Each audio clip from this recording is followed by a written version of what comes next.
Welcome to Red Tech Channel, a new way to learn. तो आज हम basic physics में एनर्जेटिक इलेक्ट्रॉन्स के बारे में पढ़ेंगे। Today's topic is energetic electrons. Energetic electrons क्या होते हैं? जो एक्सरे ट्यूब में एक्सरेज प्रोड्यूस करने के लिए एक्सेलरेट किए जाते हैं, वो हाई एनर्जी में होते हैं, उनको हम बोलते हैं एनर्जेटिक इलेक्ट्रॉन्स।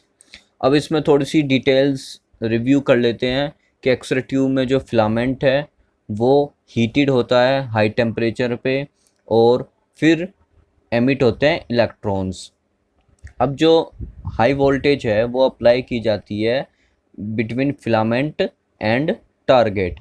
जो फिलामेंट होता है वो होता है कैथोड और टारगेट होता है वो होता है एनोड। अब जो इलेक्ट्रॉन्स होता है उनको फिलामेंट की साइड से एक्सेलरेटेड किया जाता है। जो फिलामेंट होता है वो नेगेटिवली चार्ज होता है और जो एनोड होता है वो पॉजिटिवली चार्ज होता है, जो कि है हमारा टारगेट। इसलिए इलेक्ट्रॉन को एक्सेलरेटेड किया जाता है फिलामेंट से टारगेट की तरफ। और जो फ्लो ऑफ इलेक्ट्रॉन्स हैं फिलामेंट की तरफ जो जा रहे हैं उसमें करंट होता है मिली एम्पियर की फॉर्म में। और जो इलेक्ट्रॉन्स है वो एक्सेलरेटेड कर रहे हैं तो वो कैरी करेंगे काइनेटिक एनर्जी और उसको हम मेज़र करते हैं एज अ वोल्टेज की फॉर्म में, जो कि फिलामेंट और टारगेट के बीच में एक्सेलरेट की थी। और एक्सरे जब प्रोड्यूस होंगे जब ये एनर्जेटिक इलेक्ट्रॉन्स जो कि एक्सेलरेटेड इलेक्ट्रॉन्स है, हाई एनर्जी में जो इलेक्ट्रॉन को एक्सेलरेटेड किया जाता है उनको हम एनर्जेटिक इलेक्ट्रॉन बोलेंगे। जब एक्सरे प्रोड्यूस जब होगा जब ये एनर्जेटिक इलेक्ट्रॉन्स स्टॉप हो जाएंगे टारगेट पे जाके।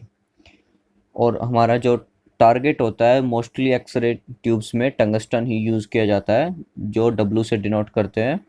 और मैमोग्राफी में टारगेट मोलिबेडनम या रोडियम का होता है।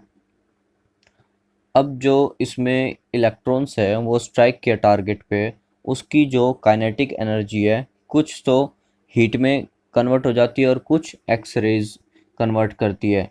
जो काइनेटिक एनर्जी जो है वो मोस्टली 99% वो हीट में कन्वर्ट हो जाती है और ओनली 1% वो एक्सरे की फॉर्म में प्रोड्यूस होती है, जिससे हमारा एक्सरे प्रोड्यूस होता है। अब इसमें दो टर्म ध्यान में रखने वाली बात है, एक है एक्साइटेशन और दूसरा है आयोनाइजेशन।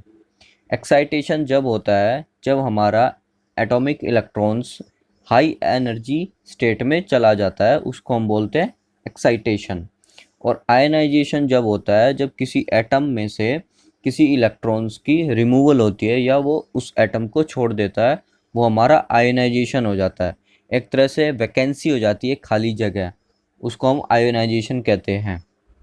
और इसमें एक क्रिटिकल पॉइंट ये हमें ध्यान रखना है, जो इलेक्ट्रॉन है वो बहुत हाई स्पीड से आता है, एक्सेलेरेट करता है, वो एनोड में थोड़ा सा पेनिट्रेट करता है, छेद बनाता है approx 1 millimetre before losing their kinetic energy.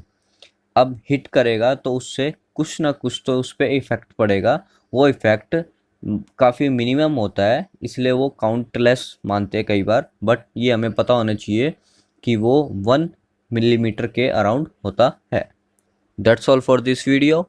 Do subscribe if you like and thanks for watching.